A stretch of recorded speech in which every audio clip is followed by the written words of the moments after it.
마귀와 싸워 승리하는 비결, 이 영적 전투에서 어떻게 우리가 승리할 수 있을까? 이 영적 전투에서 특별히 말씀이 차지하는 비중, 하나님의 말씀이 이 영적 전투에서 어느 정도의 비중을 차지할까? 오늘 이 말씀 속에 잘 나와 있습니다. 영적 전투에서 승리하는 비결, 말씀이 차지하는 절대적인 위치를 오늘 보게 될 것입니다. 전신갑주 중에 6가지, 6가지의 전신갑주 중에 모든 것이 말씀과 관련이 되어 있습니다. 서서 진리의 허리띠, 복음의 신, 말씀의 신이죠. 구원의 투구, 뭘로 구원을 받나요? 말씀으로 구원을 받아요. 믿음의 방패, 어떻게 믿음이 주어지나요? 말씀으로 주어져요. 그런데 특별히 이 6가지 전신갑주 중에 하나님의 말씀과 직접적으로 관련이 되어 있는 것이 2개가 있습니다. 진리의 허리띠, 오늘 보고 있는 말씀의 칼, 성령의 검. 특별히 이 2개는 시작과 끝이에요. 시작과 끝. 마귀와 싸우는 전신갑주의 첫 번째 시작이 뭐냐? 진리예요. 그리고 마지막 끝이 뭐냐? 말씀의 칼이에요. 더군다나 우리가 전신갑주 6개 중에 가만히 살펴보면 5개는 방어용입니다. 마귀의 공격을 효과적으로 방어하는 방어용이에요. 그 중에 딱 하나가 공격용인데 그게 뭐예요?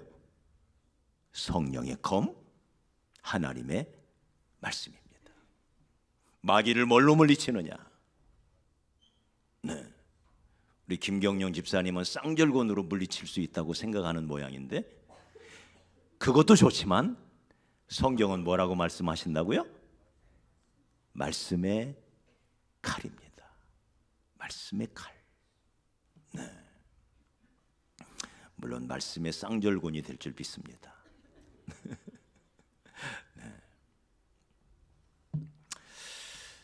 마귀는 말씀 앞에 물러나는 거예요. 마귀를 제압하는 하나님의 강력한 무기, 그게 하나님의 말씀인 것입니다. 이 말씀을 오늘 여기 이 말씀에 보니까 성령의 검이라고 표현을 합니다. 성령의 검. 왜 말씀을 성령의 검이라 할까? 그리스도인의 모든 능력은 성령님으로부터 옵니다. 그래서 스가랴 4장 6절에 이는 힘으로 되지 아니하고 능으로 되지 아니하고 오직 나의 신으로 된다, 나의 성령으로 된다 하였습니다. 우리 예수님께서도, 하나님이신 예수님께서도 그분이 가르치신 모든 말씀과 모든 기적과 능력은 성령으로부터 나왔다고 성경은 기록합니다. 능력은 성령이에요. 그 성령께서 손에 칼을 들고 있는데, 성령님이 쓰시는 강력한 무기가 있는데 그게 뭐라고요? 말씀이라는 거예요. 그래서 성령님을 가리켜 진리의 영이라 성경은 부르고 있고, 성령이 임할 때 우리가 권능을 받아서 땅끝까지 복음의 증인이 되고, 뿐만 아니라 이 성령님이 우리와 함께 하셔서 우리에게 지혜도 주시고 필요할 때 능력도 주시고 우리의 갈 길을 인도도 하시고, 모든 것이 성령님이 하시는 일입니다. 그런데 그 성령님이 무엇을 통해서 하시느냐? 말씀을 통해서 한다는 거예요. 우리 예수님께서도 악한 마귀로부터 시험을 당할 때 3번을 시험을 당하는데 3번 모두 말씀으로 물리쳐요. 특별히 성경은 이렇게 말합니다. 기록되었으되 기록되었으되 기록되었으되. 예수님은 하나님이시기 때문에 어떤 말씀이시든지 입에서 나오는 것은 모두가 하나님의 말씀이지만 특별히 그분은 기록된 말씀을 통하여 마귀를 물리쳐요. 우리에게 보여주는 놀라운 교훈입니다. 그래서 주님은 고린도전서 4장 6절에 너희가 기록된 말씀 밖으로 넘어가지 말아라. 네, 하나님의 말씀은 여기 기록된 말씀을 통해서 우리에게 주신다는 거예요. 그래서 기록된 말씀, 우리 손에 들려있는 이 말씀으로 마귀를 물리쳐야 할 줄 믿습니다. 여러분, 이 말씀이 어떤 책인가요? 베드로후서 1장 21절에 예언은 언제든지 사람의 뜻으로 낸 것이 아니요 오직 성령의 감동하심을 받은 사람들이 하나님께 받아 말한 것이라. 성령의 감동, 이것을 우리는 줄여서 영감을 통하여 기록되어진 이 말씀을 성경은 말하기를 성령의 감동으로 된 것이다.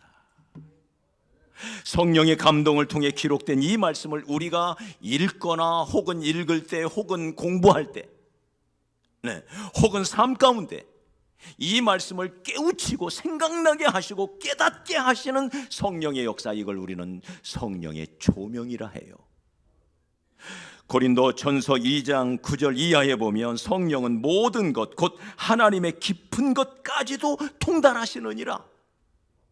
그러면서 이렇게 말합니다. 사람의 일을 사람의 속에 있는 영 외에 누가 알리요? 이와 같이 하나님의 일도 하나님의 영 외에는 아무도 알지 못하느니라. 하나님의 깊은 것까지도 알고 계신 분이 성령님이시래요. 그 성령께서 12절에 보니까 우리가 세상의 영을 받지 아니하고 오직 하나님으로부터 온 영을 받았으니 이는 우리로 하여금 하나님께서 우리에게 은혜로 주신 것들을 알게 하려 하심이라. 하나님께 속한 모든 것을 깊이 알고 계신 성령님을 우리에게 주신 것은 그 성령을 통하여 우리에게 하나님이 은혜로 주신 것들을 알게 하려고, 깨닫게 해주시려고 우리 안에 성령을 주셨다는 거예요. 그러면서 13절에 우리가 이것을 말하거니와 사람의 지혜가 가르친 말로 아니하고 오직 성령께서 가르치신 것으로 하니 영적인 일은 영적인 것으로만 분별이 되느니라. 14절에 육에 속한 사람은 하나님의 성령의 일을 받지 아니하나니 이는 그것들이 어리석게 보임이요 그것들을 알 수도 없나니 그런 일은 영적으로 분별되기 때문이라. 성령을 통해서 깨닫는다는 거예요. 네. 다시 말해 기록된 말씀은 성령의 감동을 통해서 영감을 통해 기록되었고, 기록된 영감을 통해 기록된 이 말씀을 우리가 접할 때에 이 말씀을 깊이 깨달을 수 있도록 조명해 주시는 분, 깨우쳐 주시는 선생이 있는데 이분이 누구라고요? 성령님이라는 거예요. 네. 성령은 진리의 영입니다. 성령은 반드시 말씀을 통해서 역사하시는 거예요. 그래서 성령의 손에 들려진 검이 있는데 이 검이 곧 하나님의 말씀이다. 우리가 마귀를 뭘로 물리쳐요? 말씀으로 물리치는 거예요. 요한복음 6장 63절에 살리는 것은 영이니 육은 무익하니라. 내가 너희에게 이른 말이 영이요 생명이라. 하나님의 말씀이 영적인 것이고 그것이 우리에게 생명을 가져다 준다. 다시 말해 신령한 것이 무엇이냐? 하나님 말씀 속에 거하는 거예요. 말씀으로 인도받는 거예요. 말씀 속에서 사는 거예요. 이것이 신령한 것이라는 거예요. 네. 이 말씀을 오늘 검이라고 표현을 합니다. 검.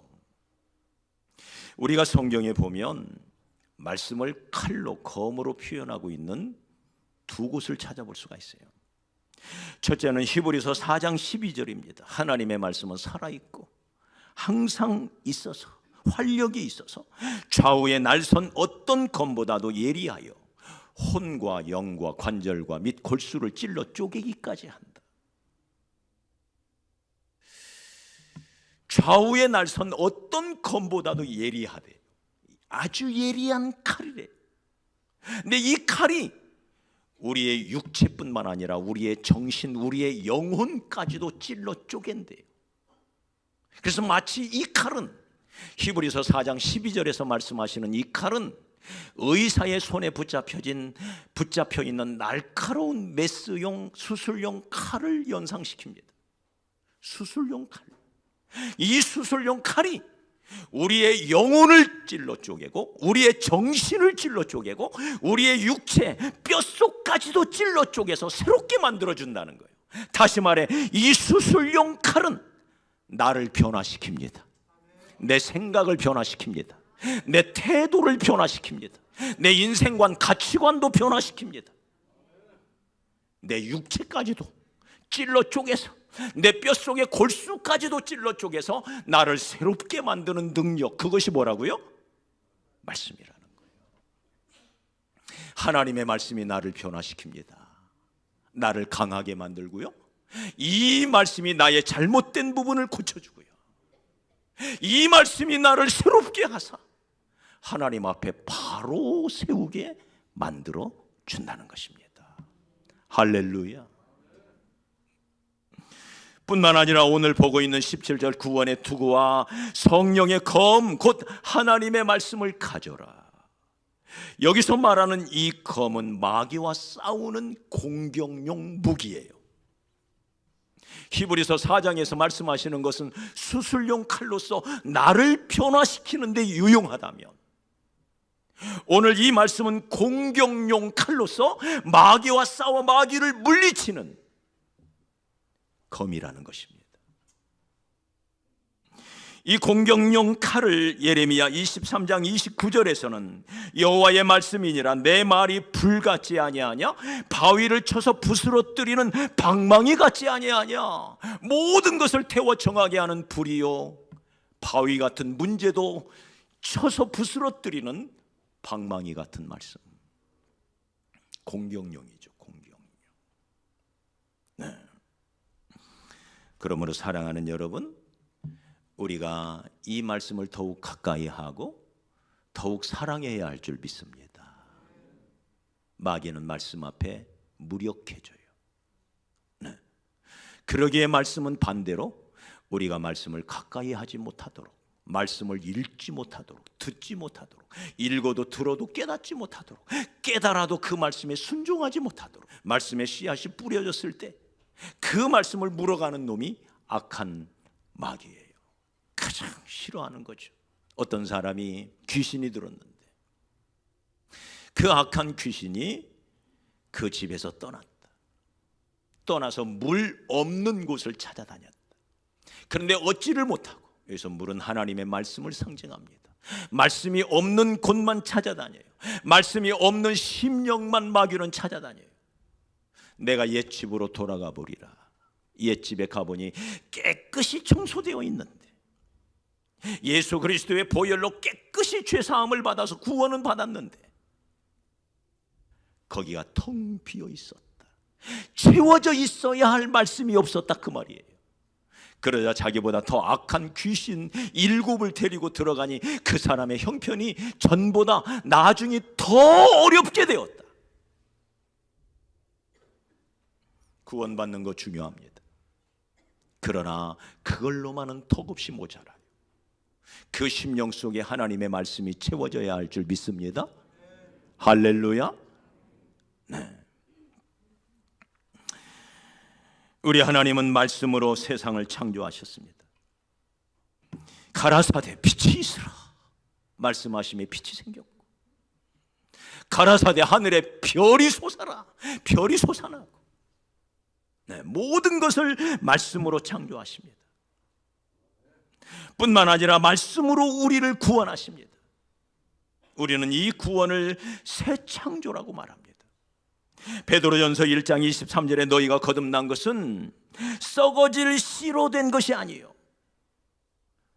썩지 아니할 씨로 된 것이니 살아있고 항상 있는 하나님의 말씀으로 되었느니라. 살아있는 말씀을 통해서 우리를 구원하셨대요. 그러니까 옛 창조도, 첫 번째 창조도 말씀으로 하시고, 새로운 창조, 새로운 피조물을 만드는 이 구원의 역사도 뭘로 한다고요? 말씀으로. 네. 말씀을 들을 때 믿음이 생겨나고 그 말씀 때문에 우리의 믿음이 견고해지고 말씀으로 하는 거예요. 이 말씀은 우리의 영의 양식이 됩니다. 그래서 하나님의 입에서 나오는 말씀으로 너희가 산다고 그랬어요. 영의 양식이 됩니다. 내 영이 튼튼해지는 비결이 하나님의 말씀인 영의 양식을 잘 섭취함으로 내 영혼이 튼튼해지는 것입니다. 이 말씀은 우리를 지혜롭게 만듭니다. 시 119편 98절로 100절에 보니까 이 말씀이 항상 나와 함께하므로 그것들이 나를 원수보다 지혜롭게 하고 스승보다 지혜롭게 하고 나의 명철이 노인보다도 승하더라. 말씀이 가져다주는 힘이에요. 이 말씀이 우리의 기도에도 응답합니다. 시 107편 19절로 20절에 보니 이에 그들이 그들의 고통 때문에 여호와께 부르짖음에 그가 그들의 고통에서 그들을 구원하시되 그가 그의 말씀을 보내어 그들을 고치시고 위험한 지경에서 건지시는도다. 고통 가운데 하나님 앞에 부르짖었더니 그들을 구원하시되 뭘로 구원했다고요? 말씀을 보내서 구원하시고 그 말씀을 통하여 위험한 지경에서 우리를 건져내셨다. 할렐루야. 말씀의 능력인 것입니다. 이 말씀이 우리의 갈 길을 인도하십니다. 시 119편 105절의 주의 말씀은 내 발의 등이요 내 길의 빛이다. 이스라엘 백성들을 하나님께서 이끌어 가실 때 너희들은 저 언약궤만 보고 따라가라. 그러면 그 험난한 광야를 무사히 가로질러 저 가나안 땅에 너희들은 들어가게 될 것이다. 오직 너희가 가보지 않은 길이지만 그 길을 갈 때 앞에 있는 언약궤만 따라가라. 할렐루야. 말씀만 따라가면 되는 거예요. 말씀이 우리를 가나안으로 천국까지 무사히 인도해 주실 것입니다. 제 개인의 삶을 봐도 순간순간 힘들고 어려운 상황마다 하나님의 말씀이 저에게 임했고 생각나게 하셨고 깨우쳐 주셔서 그 말씀을 붙들고 기도했고 그 말씀을 붙들고 일어났던 여러 경험들이 있습니다. 제가 33살 먹었을 때 전도사 시절에 저 대구에 있는 어느 자그마한 교회 담임 목회자로 부임한 적이 있습니다. 약 80여 명 모이는 그런 교회에 갔더니 22평 상가를 3층을 얻어놨어요. 거기서 80명이 모여서 예배를 드리려니 얼마나 힘들어요? 2층은 예배당, 3층은 사택, 4층은 식당이에요. 그래서 3계층을 왔다 갔다 하면서 이렇게 교회가 세워지는데 성도들도 불편하고 저도 너무 힘들어요. 주변이 또 주택가가 있어서 모든 창문을 다 못질로 막아놨더라고요. 민원이 발생하니까. 그래서 성도들의 중지를 모아서 우리가 예배당을 이전을 하자. 그렇게 결정을 하고는 인근에 좋은 자리가 있어서 계약을 했습니다. 문제는 이 3계층이 나가야 되잖아요. 그래야 거기서 전세 보증금을 빼서 잔금을 치르고 입주를 할 거 아니에요. 들어갈 수가 없는 거예요. 이게 빠지지를 않는 겁니다. 누가 한꺼번에 3층을 임대로 갈 사람이 어디 있겠어요.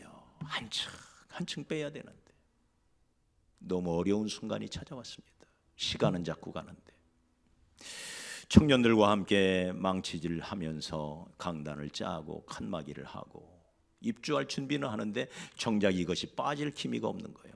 하루가 멀다 않게 전봇대에 다니면서 이제 광고 그때는 그렇게 했잖아요.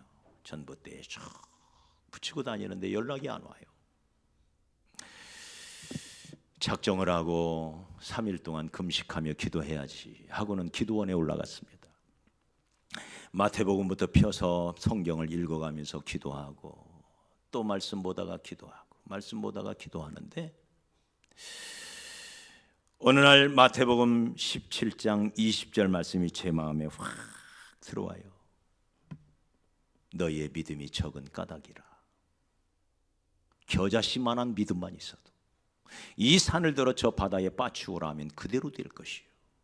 너희의 믿음이 적은 까닭이라. 겨자씨만한 믿음만 있어도 불가능의 문제라 보여지는 산조차 옮길 수가 있는데, 이 자그마한 예배당 하나님이 그까이 거 못 옮기겠어요? 문제는 믿음이 없는 거예요. 그래서 그때부터 하나님, 저에게 믿음을 주세요. 겨자씨만한 믿음도 없어서 제가 지금 이러고 있습니다. 믿음 주세요. 그렇게 기도하는데 성령님께서 조명해 주시는 것 같아요. 민영아, 너 뭐라고 기도하고 있니? 아니, 믿음이 없다니. 네 안에 죽은 자도 살렸던 믿음이 있잖냐? 네? 제가 죽은 사람 안수기도 하니까 벌떡 일어났다는 말이 아니에요. 저 그렇게 능력 있는 사람이 안 됩니다. 무슨 말인가요? 제 영혼이 죽어 있었잖아요. 근데 어느 날 제 안에 믿음이 들어오면서 제 죽은 영이 살아났잖아요. 맞아요, 적어도. 맞아요? 그 생각이 탁 들면서, 이야, 내 안에 이런 엄청난 믿음이 있는데 뭔 믿음을 달라고 기도하고 있냐. 그리고는 벌떡 일어나서 선포를 했습니다. 죽은 자를 살려낸 믿음으로 명하노니 우리의 건물이 꼭 필요로 하는 사람에게 갈지어다 하고 내려왔어요. 그리고는 청년들을 불러서 같이 공사를 계속하는데 마음에 평안함이 와요. 걱정이 안 돼요. 성도들은 막 걱정을 해요. 걱정하지 마세요. 하나님이 하실 겁니다. 네. 그런데 딱 2일 전에 이사가기 전전날, 주일날 오후에 이사가기로 했는데 금요일날 전화가 한 통이 왔어요. 누가 그 건물을 보고 싶다는 거예요. 아, 하나님이 보내셨구나.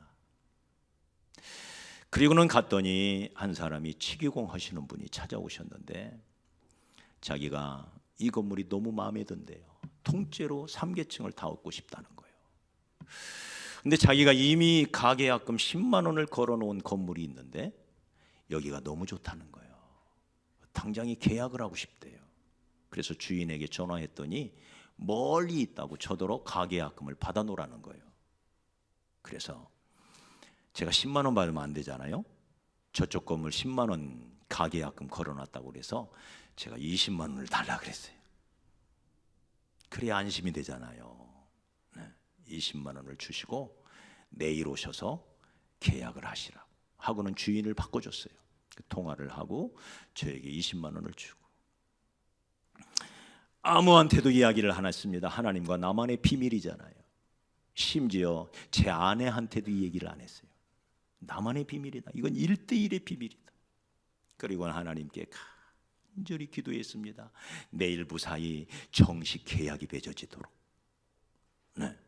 그래서 간절히 기도하며 그 다음날 아침이 됐는데 이분이 계약금을 들고 오셨어요.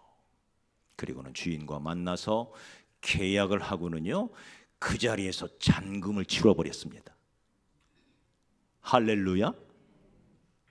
이런 일이 있을 수 있나요? 그래서 그 돈을 빼서 무사히 저희가 이사를 할 수가 있었습니다. 말씀이 가져다준 은혜였고 인도하심이었습니다. 제가 논현동에 개척할 때 하나님 어떻게 개척해야 됩니까? 간절히 기도하는데 하나님께서 말라기 3장 1절 말씀을 주세요. 내가 너보다 앞서가리라. 그리고 내가 언약의 사자를 보내서 네 길을 인도할 것이다. 그 말씀을 붙잡고 기도하면서 개척한 것이 우리 교회인 것입니다. 저희가 개척을 하고 얼마 안 돼서 우리 한명숙 집사님이 쓰러졌어요. 길을 가다가 부정맥이 와서 심정지가 온 겁니다. 네. 도대체 얼마나 쓰러져 있는지를 몰라요. 그 지나가던 사람이 119를 신고해서 이제 119에 실려서 길병원으로 갔는데 벌써 그때는 1시간가량 많은 시간이 지났어요. 네. 골든타임이 지나가 버린 겁니다. 먼저 심장을 살려야 될 거 아니에요. 아무리 심장 압박을 해도요 살아나질 않는 거예요. 그 2번 하고는 늦었습니다. 이미 늦었습니다. 그때 달려온 유갑철 안수 집사님이 우리 한 번만 더 하자. 한 번 더 해보고 안 되면 제가 포기하겠다. 네. 그 세 번째 심장 압박 심폐소생술을 했더니 세 번째 심장이 살아난 겁니다. 할렐루야. 그러나 문제는 뇌예요. 네. 이건 깨어나도 거의 식물인간이 될 것 같다. 이미 늦었다는 거예요. 그 소식을 듣고 중환자실에 달려갔더니 얼굴이 하얘서 거의 죽은 사람이 되어서 누워 있어요. 온 성도들이 함께 기도하면서 살려달라고 간절히 매달려서 한 집사님 손을 붙잡고 기도하는데 하나님이 말씀을 주세요. 내가 죽지 않고 살았어. 하나님의 영광을 선포하리로다. 나 이대로 안 끝난다. 그때 영은이 나이가 4살. 영은이 알죠? 영은 지금 고3인데 고2? 네. 그 어린 거 놓고 엄마가 어떻게 되겠어요? 하나님 우리 영은이를 위해서라도 살려주시라고 간절히 그 말씀을 붙잡고 선포하며 내가 죽지 않고 살아서 하나님의 영광을 선포하리로다. 그렇게 기도하고 나오는데 제 아내가 여보 살아날 것 같아요. 어떻게 알아? 당신이 막 기도하는데 이 그래프가 막 올라갔다가 내려오고 그랬다는 거예요. 일정하게 뛰잖아요. 이 그래프가 뇌파. 근데 이게 막 올라갔다 내려오고 마치 한 집사님이 기도를 다 듣고 있는 것 같았어요. 네. 그리고는 저체온 요법으로 몸의 신체의 온도를 툭 떨어뜨려 가지고는 이제 스스로가 회복이 되도록 그렇게 며칠을 보냅니다. 네. 그리고는 이제 체온을 다시 서서히 끌어올려서 깨워야 돼요. 이때 못 깨어나면 그냥 죽는 거예요. 네. 저체온 요법으로 며칠을 보내고는 넣었는데 깨어났습니다. 할렐루야. 거의 뇌 손상이 없이 약간은 있었지만 그것도 지금은 다 회복이 되었습니다. 그렇게 해서 깨어난 것입니다. 할렐루야. 그래서 119 구급대를 방영하는 방송에 2번이나 나왔어요. 우리 한 집사님 얘기가. 그래서 방송에 CT에서도 한번 나오고요. 네, 이런 일이 있었습니다. 하나님의 말씀으로 응답한 역사인 것입니다. 할렐루야. 우리가 교회를 건축할 때 성전을 지을 때 얼마나 어려웠습니까? 우리 힘으로 도저히 할 수가 없었잖아요. 3명씩 조를 짜서 하루 3끼씩 금식하며 우리가 매달리며 기도했을 때 빌립보서 1장 6절을 말씀 주셨어요. 너희 안에 착한 일을 시작하시니까 그리스도 예수의 날까지 이루실 줄을 내가 확신하노라. 우리 주님이 시작하신 일이니 주님이 끝내실 거다. 그 말씀을 붙들고 간절히 기도했을 때 단 하루도 중단이 없이 우리가 이 공사를 무사히 마쳐서 5월 18일에 착공을 해가지고 8월 마지막 주 딱 100일 만에 여기서 입당 예배를 드렸잖아요. 할렐루야. 믿을 수 없는 기적이 일어난 것입니다. 딱 100일 만에 이 자리에서 이렇게 꾸며놓고는 예배를 드린 것입니다. 우리가 IMC 사역을 2년여 전 준비할 때 과연 우리가 이 일을 할 수 있을까? 우리 성도들이 이 일을 한다고 그러면 뭐라고 말할까? 제 마음에 많은 두려움이 있었어요. 솔직히. 네. 이 쬐그만한 교회에서 과연 할 수 있을까? 그때 하나님이 저에게 주신 말씀이 있습니다. 존귀한 자는 존귀한 일을 계획하나니 그는 항상 존귀한 일에 서리라. 그래. 하나님이 존귀하다 여기시는 이 땅끝 선교의 일에 내가 할 수 있는 만큼 내가 내디딜 수 있는 걸음 한 걸음 그거 내디디면 되지. 나머지는 하나님이 하실 거다. 할렐루야. 그렇게 시작한 일이에요. 여러분, 하나님은 언제나 하나님의 말씀을 통해서 우리를 인도해 가십니다. 말씀을 앞세우시기를 바랍니다. 항상 언약궤를 따라가는 신앙 되시기를 바랍니다. 구름 기둥과 불 기둥을 따라갔던 것처럼 오직 하나님의 말씀을 앞세워서 계획을 세우고 여러분의 가정을, 여러분의 일터를, 여러분의 사업장을 이끌어 가시기를 주의 이름으로 축복합니다. 마귀란 놈이 과연 될까? 앞으로 어떻게 될까? 우리에게 두려움을 심어줄 때, 힘들고 어려운 일을 마구 뿌려댈 때, 낙심과 절망의 영이 나를 사로잡아서 모든 것을 포기하고 싶을 때 말씀의 칼로 물리치시기 바랍니다. 뭘로 물리쳐요?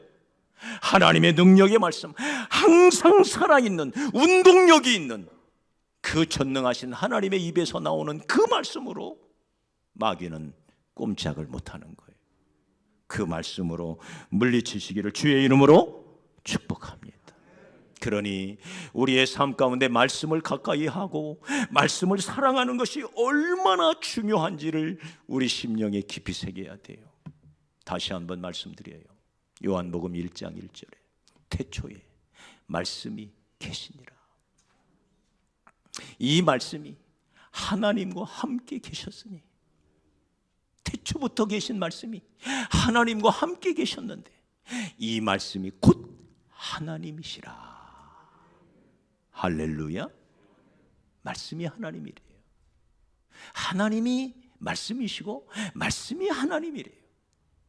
요한복음 1장 14절에서는 이렇게 말합니다. 태초부터 계신 말씀이 육신을 입어 우리 가운데 거하시매 우리가 그 영광을 보니 아버지의 독생자의 영광이요. 누굽니까? 독생자 예수 그리스도. 그분은 태초부터 계신 말씀이었는데 그 말씀이 하나님과 함께 계셨고 그 말씀이 곧 하나님이신데 하나님이신 그 말씀이 육신을 입고 우리 가운데 오셨다. 그분이 곧 하나님의 독생자 예수 그리스도이시고 그 위에 은혜와 진리가 충만하더라. 그분은 4장 6절에 이렇게 말합니다. 내가 길이요 진리요 생명이라. 내가 진리라. 내가 말씀이라는 거예요. 이렇게 하나님의 말씀이 중요한 것입니다. 그러므로 말씀을 사랑함이 곧 하나님을 사랑함이요 말씀을 가까이 함이 곧 하나님을 가까이 하는 것임을 꼭 기억하셔서 말씀을 듣고 읽는 일에, 그리고 공부하는 일에, 암송하는 일에 여러분이 힘쓰시기를 주의 이름으로 축복합니다. 매일같이 우리가 하루에 3끼씩 육신의 양식을 먹듯이 매일 하나님의 말씀 영의 양식을 섭취함으로 내 영혼을 튼튼하게 만들어야 할 것입니다. 튼튼한 정도가 아닙니다. 이 말씀의 칼이 우리 손에는 들려 있지만 이 말씀이 무뎌져 있으면 그것으로 썩은 무도 못 잘라요. 말씀을 언제나 날카롭게 갈아야 돼요. 매일같이 날카롭게. 그래야 뭐 그 말씀으로 우리의 영과 혼과 관절과 골수를 찔러 쪼개고 하나님의 말씀인 이 능력의 말씀으로 악한 마귀를 물리칠 수 있을 줄 믿습니다. 특별히 오늘부터 우리가 성경 공부가 시작이 됩니다. 우리 밝은빛 교회에 오셔서 아직도 한 번도 성경 공부를 하지 않은 분들에게 특별히 도전합니다. 하나님의 말씀은 내 스스로 읽으면 성령님이 스승되셔서 깨우쳐 주시는 것도 있지만 그러나 그것만 가지고는 안 돼요. 사도행전 8장에 보면 집사 빌립이 저 사마리아에 가서 성공적으로 사역을 하고 있을 때 성령께서 그를 광야로 가라고 말씀하십니다. 광야로 가라. 그래서 성령의 말씀 따라 광야로 갔더니 멀리 지나가는 마차 한 대가 있는데 흙먼지를 일으키며 지나가는 마차가 보이는데 성령님이 말씀하십니다. 저 마차로 나아가라. 그 말씀을 듣고 빌립이 달려갔다 그랬습니다. 말씀에 순종하여 달려갔더니 마침 그 수레에 에디오피아의 간다게라는 여왕의 모든 국고를 맡은 큰 권세 있는 내시가 예루살렘에 예배하러 왔다가 돌아가면서 하나님의 말씀을 읽고 있더라. 네? 그래서 묻습니다. 읽는 것을 깨닫느냐? 그랬더니 그 입에서 사도행전 8장 31절에 보면 기가 막힌 말이 나와요. 지도해 주는 사람이 없으니 어찌 깨달을 수 있으리요. 네? 여러분, 재무장관입니다. 한 나라의 경제를 책임지는 사람이니 얼마나 지식이 많고 전문 지식이 있고 얼마나 머리가 좋고 얼마나 경험이 많겠습니까? 그 멀리 아프리카에서 예루살렘까지 예배하러 올 정도로 열정이 대단합니다. 그저 단순한 열정이 아닙니다. 돌아가면서는 성경을 보고 있습니다. 아주 진지한 구도자입니다. 난데없이 다가온 이 빌립이 잃는 것을 깨닫느냐라고 물었더니 마차로 초청을 합니다. 겸손한 사람입니다. 성품으로도. 네? 지적 수준도 높을 뿐만 아니라 경험도 많고 열정도 대단하고 진지한 구도자이며 겸손하기까지 한 이 사람, 잃는 것을 깨닫느냐? 지도해 주는 사람이 없으니 어찌 깨달을 수 있으리요? 이게 성경이에요. 그래서 여러분, 말씀을 배우는 자리를 사모하시기를 주의 이름으로 축복합니다. 너무 쉬운 이사야 53장을 읽고 있었는데 털 깎는 자 앞에 잠잠함같이 입을 열지 아니하고 끌려가는 양처럼 도살장으로 끌려가는 이 사람이 누굽니까? 이게 선지자 이사야 선지자 본인을 말하는 것입니까? 아니면 또 다른 사람을 가리키는 것입니까? 도대체 저는 알 수가 없습니다. 이렇게 쉬운 말씀인데. 그래서 집사 빌립이 그 글에서 시작하여 예수 그리스도를 증언했더니 39절에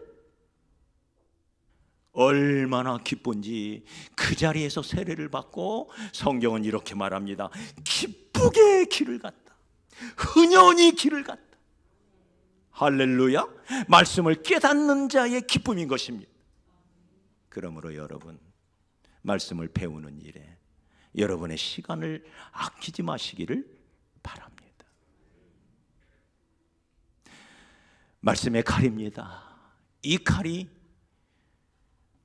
내 영과 혼과 관절을 변화시키고 찔러 쪼개서 내 삶을, 내 인격을 변화시킬 뿐만 아니라 이 말씀이 나를 공격하는, 나를 주저앉히려고, 나를 무너뜨리려고, 나로 낙심케 하려고 찾아오는 악한 마귀를 물리치는 성령의 검이 되는 것입니다. 우리 교회가 하나님 말씀에 더 굳건히 서고 우리 모든 성도들이 하나님 말씀 위에 세워져서 우리에게 맡겨주신 마지막 시대의 사명을 잘 감당하는 저와 여러분이 되기를 주의 이름으로 축복합니다.